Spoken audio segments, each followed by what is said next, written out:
EZE Akajofu. EZE Akajofu. EZE Akajofu. Ega chika. Obi dị m ụtọ na anabatakwara anyị n'ebe a ọzọ.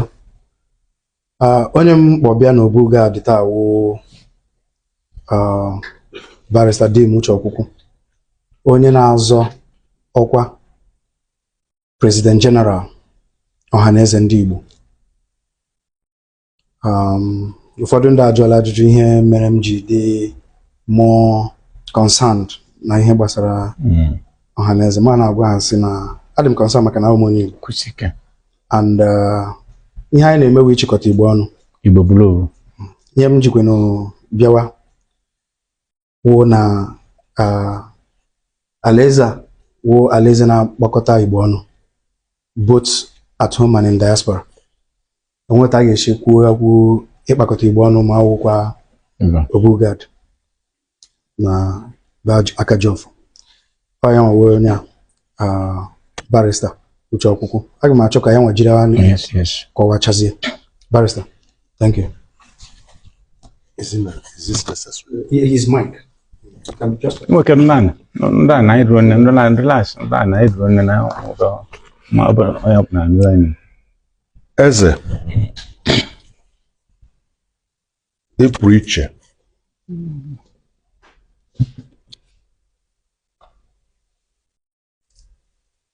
Ị pụrụ iche maka n'ala Igbo taa anyị nwere ọtụtụ eze na-enweghị obi na-aga atụli obi aka na obi gị obi pụrụ iche maka ọ nọ na for thousands and thousands of years, and ị nwere nsoro na omenala na-eshoyi na iwe eze nhụrụ omenala n'anya, hụ Igbo n'anya.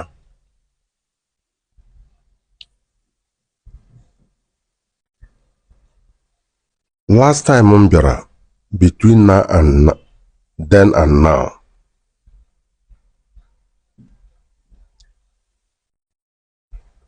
ana m eme campaigns na-agagharị na-akọwa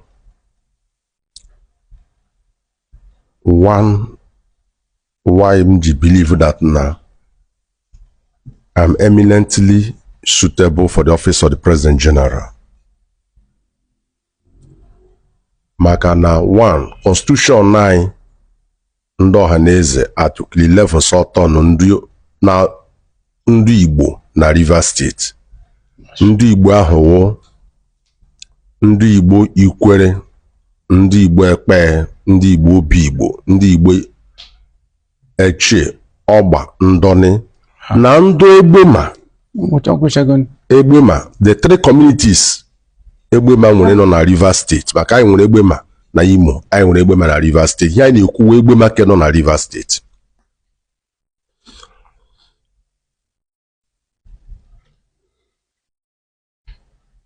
Ekwuole m ebe na ebe m gara ihe m ga-eme ma m wụrụ President General. Ihe ahụ m ga-eme wụ ime ka Igbo wụrụ ofu.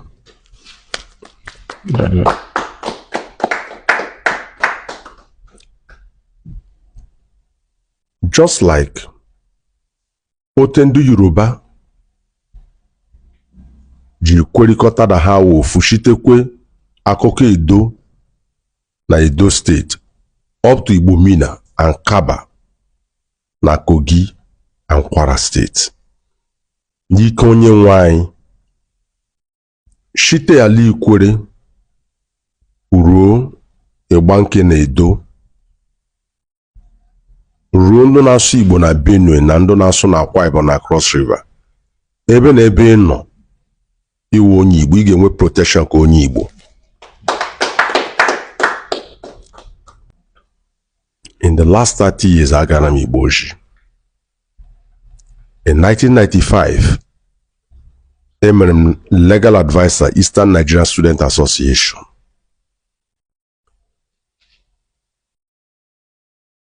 In the year 2000, Eminem, Director Legal Services and National Legal Advisor, Movement for the Actualization of the Sovereign State of Biafra. In the year 2001, the late Dim Chukwemeka Odumegwu Ojukwu, Chief Raf Wazrika and others, Agra Washington, Mehe the Biafran House and Vopi. In 2004, Agra Switzerland, Geneva, got presented the case of Biafra. Maka mmegbu na emegbu ya mere articulate. Ndo mere articulate that working document a group na ekwenche based in Chicago in the United States. Maka ihe m na-arịọ ndị Igbo, inwe vision, inwe courage to drive it, that vision nwụrụ anwụ ekwuole m ehu ya. The most important thing on earth was courage. What led Eri, the son of God, to here was courage. Without courage, you wouldn't have sojourned for thousands and thousands and thousands of miles across deserts, mountains, and rivers and seas.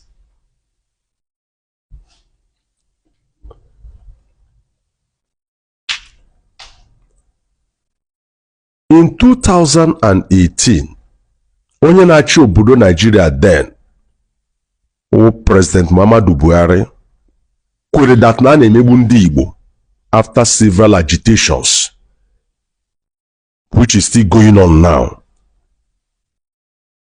That agitation, ihe kwere na-emegbu ndị Igbo. Ọ hụkwara mgbe ọ nọ n'ọchịchị that ndị Yoruba na-etikwa otite a na-emegbu ha, but he was worried. Ndị Yoruba chịchị n'ọchịchị 8 years under Obasanjo na-etikwe ha na-etikwe na a na-emegbu ha. That's okay. I recognize June 12th. Ke udo dere since ndị Yoruba na-eti that nwanne ha mere re-election at etinye na nga ya anwụọ. Ka abụọ ya ga-enye ndị Igbo the 6th state, and everybody was happy. The records are there. You have it. The recommendation for Aba State. Ohaneze constitute a committee of the whole house. That committee of the whole house was chaired by Professor Chigozie Ogbu, who was then the Vice President General, representing Ebonyi in Ohaneze, and also then incumbent Vice Chancellor, Ebonyi State University. He has served Ebonyi as former Deputy Governor. I was the secretary of the committee of the whole house in my position as Secretary General. The committee voted and recommended for the creation of Aba State, because onye ọwụla mmanụ na amanat na Aba na serve the Cameroon, Equatorial Guinea, and Gabon, and Aba na anwụ anwụ. Aba was a dying town. When that recommendation for the creation of Aba State was made, some persons were not happy who had wanted to recommend that the creation of Nsukka Adada State. That report was killed, which was very, very unfortunate. Which means that na part of ihe na-eme ndị Igbo shikwa n'aka. Sometimes the enemy we blame is not also responsible for all our problems. Our people must not be neutral and keep quiet when something is going wrong. It is the bane of our society. Yemecha a regret wire. Ana Mario konyo olatinye anya na ihe n'Ohaneze January 9 and 10, 2025. Maka enwete ya right n'Ohaneze, I ga-enwete ya right na many aspects maka ọwa na umbrella body. Ime elumala onye ekwu ụka akpọ ndị Ohaneze ha bịa kwuchitiri Igbo ọnụ ha.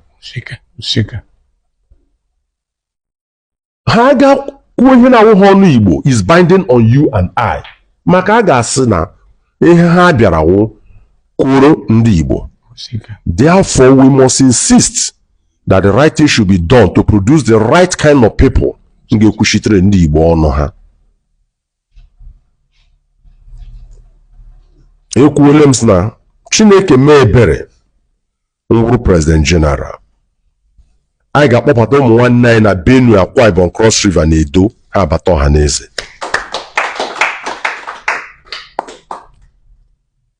Ọrụ sị na ndị OPC ndị Afenifere ga-akpọbata ụmụ nwanne ha na Edo steeti, kpọbata ndị ụmụ nwanne ha na Kogi na Kwara, otu Shekiri na Delta.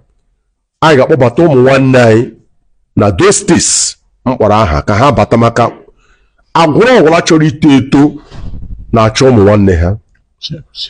Ọnwụ ndị chọrọ ịta ata na hapụ ụmụ nwanne ha. In fact, anybody nwetara nwanne ya laghachi obi nna ya, ọ na-eme celebrate. Ka abụọ, aga m agbalị ka e nwee ihe gbasara ọmụmụ history na culture ndị Igbo na different secretaries of Ọhaneze ndị various states. Maka onye na-amahụ aga akọwali, ị na-akọwalighị ga-akọrụ akọrụ. Amụrụ onye Ikwere, edele m ego Source magazine the year 2000, 24 years ago. Etiri m otiti Ikwere wu Igbo. A lot of people aghọta. Fadeziani kwuturu m n'akwụkwọ ya na-akpọ In Biafra Africa Died. Etiri m otiti for years that I wu Igbo. A lot of our people aghọta. You don't blame them. You get blame mmadụ na-amahụ na-agụbeghị. Ihe ha jidere aka wụ ihe washi na Ikwere Shibini oge Oborwere na-achị between 1440 to 1473. Ha echefuo na Igbo nọ more than 1,000 years ago, more than 2,000 years ago, more than 3,000 years ago. Chineke abịa dọm onye chịrị Bini a na-akpọ Omo Eredowa ọkpọlọkpọlọ dere akwụkwọ na 2004 a na-akpọ Yes My Obedient Servant. N'akwụkwọ ahụ ya edesi na Ikwere na-echi ewu typical Igbos. Mgbe debate ahụ bịara shi ike, enwetara m akwụkwọ ahụ from London, mee ka ya public, our people emechi ọnụ. So ihe a ihe na-motivate m sị a ga-enwerịrị small library ihe gbasara Igbo a na-agụ ya agụ, people amara ebe ha eshi. Ka atọ, aga m eme ka Constitution Ọhaneze ka eme ya review, ka emekwe translate asụsụ Igbo. So onye na ndị agụli bekee ga-agụ Constitution Ọhaneze, ya wụrụ document onye ọbụla ga-enwe, maka a lot of people hụrụ enweghị Constitution Ọhaneze na-erukwe taa.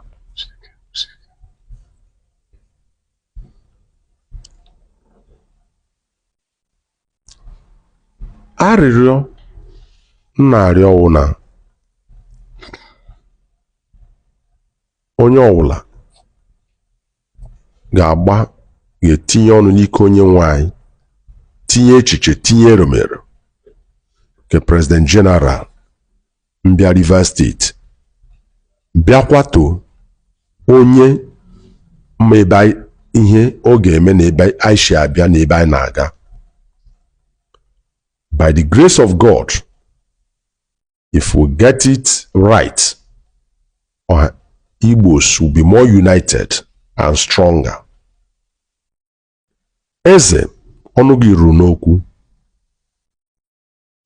I appeal and plead with you that you lend your voice that the right thing should be done in Igbo land. Thank you, sir. Yeah, no.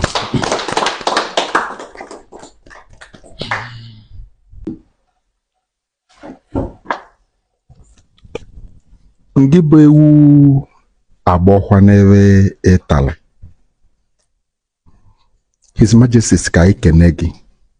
Ndị Igbo na-atụ n'inu si n'ọba anya ka eji ama ọkọ chalacha, na ntụye bụ agwụ dị gị n'arụ. ị na-aga n'ubi gị wụọ ka gị ụchalacha ịma na nwachara oyi na ị na-eje nene bụ agwụ kalala gị ị na-achọtụ ma ọ chara ka ịkpalị. Eze sị ka ekene gị na anyị niile ikwuru site na mbido nwe elu n'ovi ji kwụsị na anyị na-ege ya na-eso gị n'azụ. Onye ngabela anyị vụrụ ya, onye zodoro ọkpa anyị na-afụ ya. Anyị sị ka ekene gị maka na ikwulu onye ji azụ ọrụ iwe gbasara Igbo nyakwa ovu ọmụlụ yi wee si n'isi wee gbudola anyị ovu ime olu.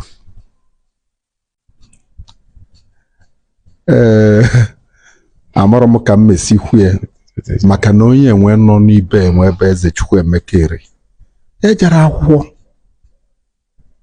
o nwere nwanne mọnya bụ eze Igbo niile nye nwere nwe ọkalihulu ọsị na nye ya merozi mana iwu avụ nni mere n'ọbụ ya taa. Ihe ji bụle ya bụ na Chukwu isiwo na mbọsị a na-amụ ya ka enye na ọja bụ ya. Ekele kwesị m kene gị ma m chọrọ isi izụpụchi na nwee kọlọ gị obere akụ na nne na nna amụtala ya bụrụ mgbe arị na isii wee nwere nwa a na-achọ nwa onye jasa anaghị enwe nwa wee medezie enwe nwa ahụ agwaghị nke nwoke na nwa nne ya na nwa ime nwunye gị dị mewe ekpele aja ka ọ mụọ ya ka nwunye gị nọdụ 3 days nne ya eji mụ ya ka nne ya nwụrụ. Ndị bebe amaọlụ ihe ọ bụ n'ubu gad nwa na Eze Ọra dynasty a na-azọrọ ya azọ maka na gị bụ di m rata nya taa ịmaọlụ na eji anọrọ ya. Nne ya amaọlụ na nya nwee nsogbu ọ na-aga 3 years bata 4 nne ya nyirikwuo. Ndị bebe chekwabezie anya o si n'aka onye ọba n'aka onye si n'aka onye ọba n'aka onye ọ na-abịa dịka 21 years anọ onye ike n'ukpo ọ bụ na ọ bụ ole eze. Ọ bụ na igele ntị mgbe nna kọwa taa na m sị na eze dị Igbo Eze Ọra Eze Akajiọfọ the present occupant on a throne. Ndị a niile mgbudolo gị bụ stage by stage ka aja alịa nwee elilu onye ụdị nwe ọnụ. O nwere okwu ọ na-agwa anyị ihulie taa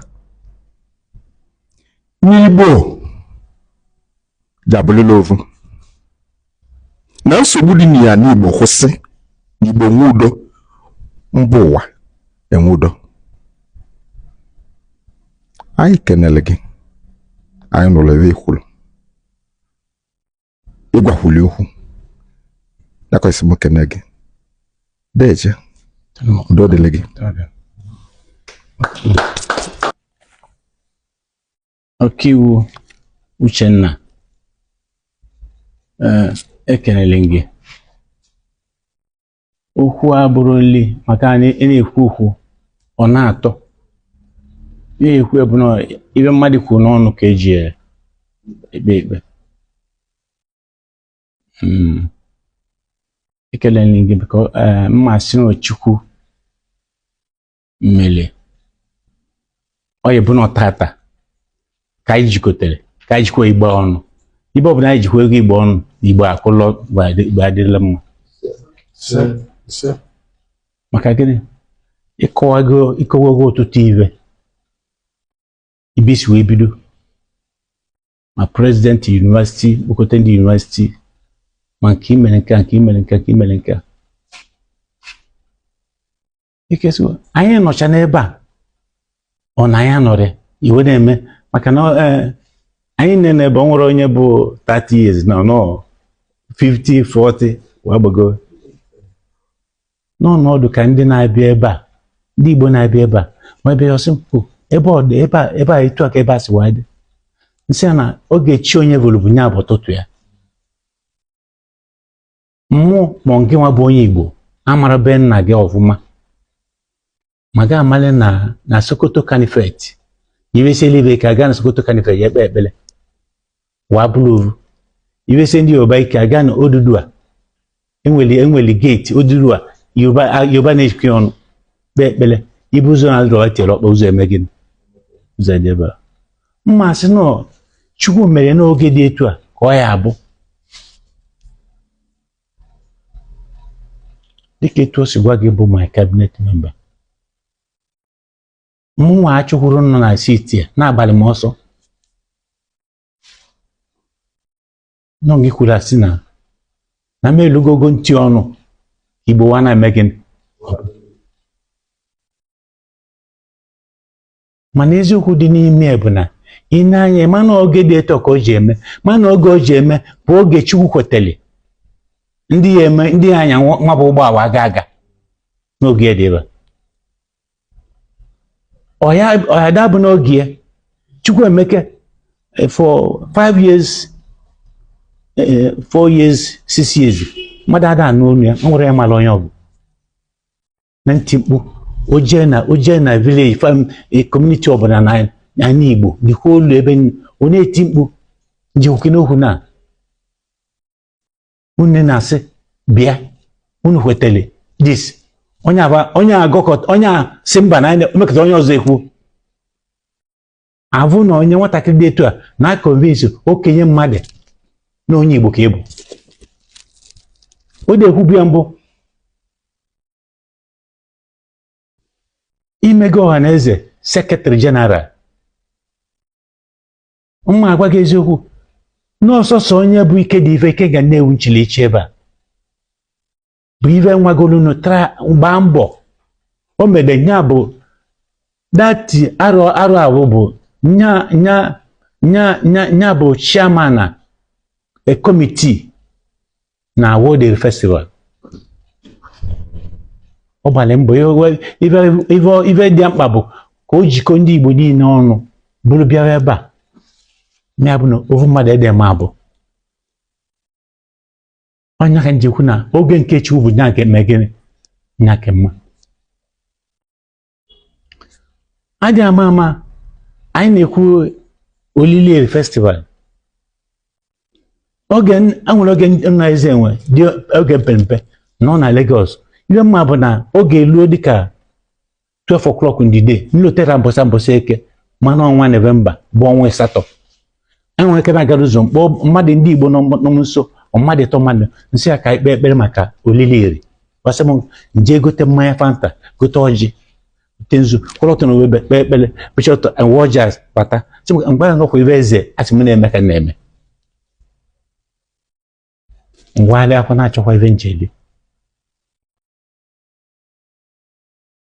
ife oji kwe m kwụsị ike na nkịta bụ oge bụ na aka m ọkpa m adịgo na ya ife oji kwụsị ike bụ na Chukwu emeke anyị kere mmachali ọfụma ma aka ya ma ọkpịa adịkwa onye maka ị na-anya n'ihe ọ na-ekwu n'ụwa ịma na ọ na-ekwuri ya na mkpata bilion dị mkpa ma njebe obodo ma nje eme ka dị mkpa ma ibe Chukwu si ka ọ lụọ ya ka ọ na-adụle ife ọdịmasị kwuo bụ na kịta ọpọm na-emechara ọha na eze jeneral sekretarị rụcha ebe niile na nke a bụzi ncha Igbo ewee tie ya uchu ọrụ pọtụ ka isi awa gbagbawa welite ebe a ịwa na-akọwazi ka o ji echugola oge dị ahụ ịtụ ka ọ dị ndị ọzọ niile nna ya na-asị n'oge Chukwu bụ nya mee gịnị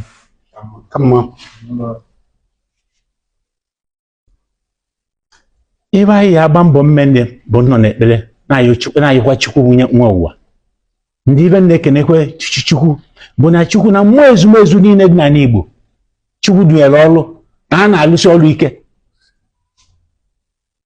maka mmụọ dị n'ala Igbo na onye osodoli ibe itiela ọkpa ụzọ na-adị ụzọ eme gịnị ụzọ dị ebe anyị Igbo adịego mma kịta mma ka adịwa na-agbago o nwere oge ebe ị nọ n'ala Igbo ị na-atụkwa ụjọ mmeli ndị n'obodo oyibo ji anata n'ụlọ si maka Igbo ịhụ na ebe anyị nọ ka a na-agbụ na ama anata maka Igbo ọ bụghị eziokwu ekpere m na-ekpe na mmiri oge nje na mmiri ekpere m na-ekpekwu bụ ibe asị m mbụ na dream na-ahazi asị m kwuo onye ekpere m bụ na onye ntọntọ kwụsị, onye kidnapper kwụsị, onye na-egbu mmadụ kwụsị, na ọ bụ na ị kwụsịrị ya na iji akwụsị ya bụ na igbuche mmadụ niile gị na igbuche mmadụ niile sọsọ ga ya nọ n'ụwa, ọ bụ na nsọ ya nọ n'ụwa gbuzie anyị ka anyị pụrụ, ma ọ bụ na nsọ ya nọ iche elizi egbuo gị. Nya n'oge erugo ngachi azụ adịrọ na onye ọ na-adịrọ mma ugwu na-eme gịnị adịle mma. Mma akọtere ya aka dịka etu ọzọ gị agụrọ m akwụkwọ, enwekwuru nwanne tọrọ m ma onye ntọrọ ọ nwoke ma nwaanyị. Ụbọchị na-ata ji ụmụ ka nne m ji nwụrụ, ego m 2 years and something na m nwụọ maka gị na nna m amago na ntolite na mma akpọrọ ya nna mama akpọ m nne. Anyị dị nọ ka dị ndụ, anyị dị nọ na Amerịka ma ọ nọ naba ebe nje na-abụ ya wakpọ ya nna, na mkpọrọ ya nna ọ nwụrụ. Eze ebe a bụrụ eze a na-azọrị azọ maka nwere nji na ya bụrụ ọ bụrụ ka esi bịa ka ịzọ no. Ndị nya bute n'ibe niile n'okilikili a na-agba mgba ka ebe a mechie maka na ebe a adịgo bifo ndị waran chief abụ ejibuzi na eze juru obodo niile eze juru obodo niile. So ibe anyị na-ayọ Chineke bụ ka uche na-eme, ọ bụla ka uche Chukwu na-eme mma na obidogo mebe gaba na Chukwu soro kwuo na ya lekwasị ebe ahụ and elekwasị ahụ odogo gị anyị n'onwe ndị gị na-asị alụ ọrụ a ine anyị na-azụcha dịkwere dị mkpa onye akpịagodo gị nke bụ ezigbo alụwi ya emewa gaga maka na ibe niile nọ ọhaneze na ọdụ ka nya bụ isi, ọ bụrụ nya bụ isi Igbo. Ma ndị na-enye mbụ bụ anọdụ eche na ibe eji akpa ego ma ọ bụ gọọmenti abịa duru onye a na politiks tiezie gị ka onye so na-eselect ndị ya. Ma ị bụrụ anụ uche na-ebịa ndụkwu Igbo ma ọ dị onye enu mma ma ọ dị onye mma na ezumezu mmadụ na Igbo ekwugo n'ibe ya dedewa adị onye na-emetere mma onye anwụ. Ya na m kelere gị jisi ike na uche Chukwu anyị na Chukwu uche Chukwu mee Chukwu ekwere ka uche mmadụ mee gịnị mee. Ọ nwere ibe ọzọ m ji ekwu ekpere ka anyị ekpecha ekpere mgbe anụ nọ nke nwere ka onye nwere nke nwere nye gị ma ekpegodo ekpere n'aba Chukwu oke ekpere